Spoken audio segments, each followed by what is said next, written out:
વસ્તી ગણતરીની કામગીરીને પગલે સરકારી કામકાજને અસર છે। સરકારી કર્મચારીઓ વસ્તી ગણતરીમાં લાગતા જ કચેરીઓ ખાલી થઈ ગઈ છે।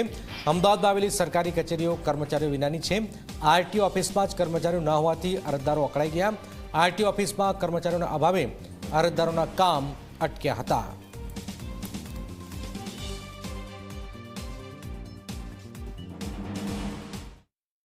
અત્યારે રાજ્યના મોટાભાગના સરકારી કર્મચારીઓ એવા છે કે જેમને પોતાની કામગીરીની સાથે સાથે વસ્તી ગણતરીની કામગીરી પણ સોંપવામાં આવી છે અને આ કામગીરીના પરિણામે ઘણા બધા લોકો કે જેઓ સરકારી કામ માટે કચેરીએ જાય છે ત્યારે કર્મચારીઓ મળતા નથી। આરટીઓ અમદાવાદ આગળ હું અત્યારે ઉપસ્થિત છું। અહીં અત્યારે 10 વાગ્યાની આસપાસનો સમય છે। અધિકારી આવે કચેરી ખુલે એની પહેલાં લોકો લાઇનમાં ઊભા છે।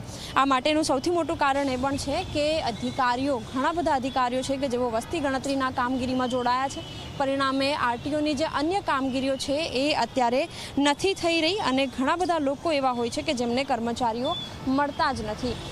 એક સરેરાશ આંકડો જે પ્રકારે સામે આવ્યો છે એ પ્રમાણે 400 જેટલા લોકો છે કે જેમના કામ આરટીઓ કચેરીએ આવે છે પરંતુ થતા નથી, જેના કારણે આરટીઓ કચેરી દ્વારા એ પ્રકારનો નિર્ણય લેવામાં આવ્યો છે કે જે વસ્તી ગણતરીના લોકો છે, અધિકારીઓ છે, કર્મચારીઓ છે એમને શિફ્ટ વાઇઝ કામ સોંપવામાં આવે। કેટલાક કર્મચારીઓ સવારે આવે અને પછી વસ્તી ગણતરી કરવા જાય અને આ સાથે કેટલાક કર્મચારીઓ બી શિફ્ટમાં આવે અને એની પહેલાં વસ્તી ગણતરીની કામગીરી કરે, જેથી લોકોને ઓછી તકલીફ પડે। કેમેરામેન ઉમેશ પરમાર સાથે સપના શર્મા, ઝી 24 કલાક, અમદાવાદ।